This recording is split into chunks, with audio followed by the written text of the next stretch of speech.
Hello, teacher candidates. I'm getting some questions as you're starting to do some of the video observation and the process that's going along with that. So I'm going to put out this video to go over this one more time so that everybody can be on the same page. So really you've got two things that you really need to be concerned about when you're doing the video recording for 453L and the video observation. They're the same thing, right? So these are both in your student teaching guide on D2L. These are both in the news feed in D2L, and they're also in the content on D2L for 453L.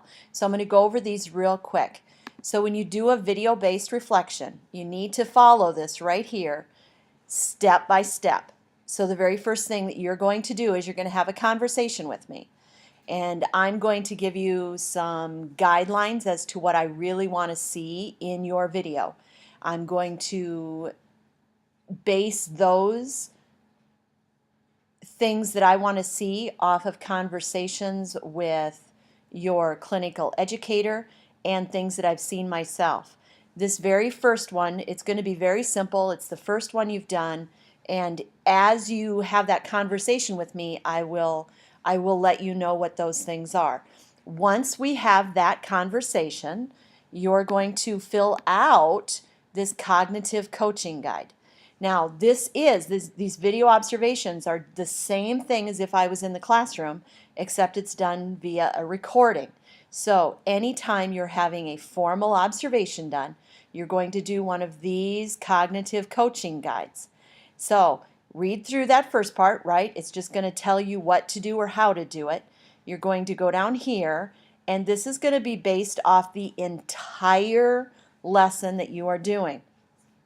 That then gives me background for the video as to what's going on in the scope and sequence of your class.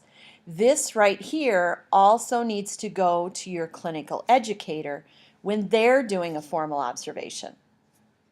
Now, this right here should be sent to me. Actually, it'll be sent in D2L. I'll get to that in just a second. This will go into D2L. Then you video yourself. You have this recording. So the very first thing that you're going to do within 48 hours of that recording is you are going to do a self-eval reflection on that teaching. Now that's going to be a time-stamped annotation. So you're going to want to, at 3:02 in the video, this is what I'm seeing, this is what I'm thinking, this is what I think needs to change, this is my analysis of this is what's going on at 3:02. At 4:10, you think this. At 5:06, you think this. That will be a time-stamped reflection. Once you are done with that, you are going to upload that video to an unlisted YouTube channel. That will give you a link, and you're going to take that link and your self-eval time-stamped annotation, and you are going to drop that into D2L. Now, I have set up in Dropbox a video observation folder. You're going to put the time-stamped YouTube link, your video evaluation, and prior to all of that, because this is the first thing you're going to do, is you are going to put the cognitive coaching guide in there for me as well. You're going to need to talk to your clinical educator how they want this given to them. They may want it digitally, they may want you to print it off and give it to them before they do that formal evaluation. So in this Dropbox folder is going to be three things: your unlisted YouTube link, your time-stamped annotation to your reflection on that, and your cognitive coaching guide. Now, when you put your cognitive coaching guide in there, I am going to send you some feedback on that. Right away, I'll send you some feedback on this. Those are mostly notes for you to think about and to reflect on after the fact, and for those planning conferences that we are going to have.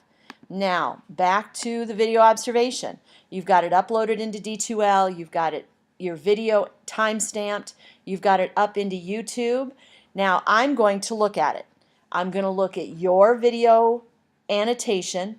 I'm then going to give you feedback on that, and I'm going to put that feedback into D2L. I'm going to tell you specific things that I want you to look at. I'm going to make some goals, and I'm going to give you an opportunity then to look at it again. So you're then going to look at it again. You're going to re-watch that video. You're going to respond with any revelations or new insights that you have. And then we're going to get together face to face, and we're going to have a discussion about that entire process. Now, two things. Yes, this seems like an awful lot of work. Please keep in mind that these videos are intended to be of a particular scope. I don't want the videos to be an hour or 90 minutes long for this purpose alone. I want it to be a very focused, intentional reflection on a very focused and intentional part of your lesson. Now, the second thing with this is the time frame. Now, as soon as I get in D2L your video link and your time-stamped evaluation and reflection, I'm going to get that back to you within 48 hours as well. This whole process is going to take about a week. Now, keep in mind, this face-to-face conversation about it can take place literally face-to-face, or it can take place virtually face-to-face. Both of those are fine with me, and we can work around your schedules. It just shouldn't be too late after the fact. All right? So I know this is really new to most of you. This is an overwhelming process until you go through it the first time. You're going to make some mistakes the first time. We'll walk side by side through those mistakes, and the second time you do this, it should go a little bit smoother. Third time you do this should be a cakewalk, and the fourth time you do this, you should be able to teach anybody in the world how to do this. So, as always, if you have any questions, please don't hesitate to ask. Thanks.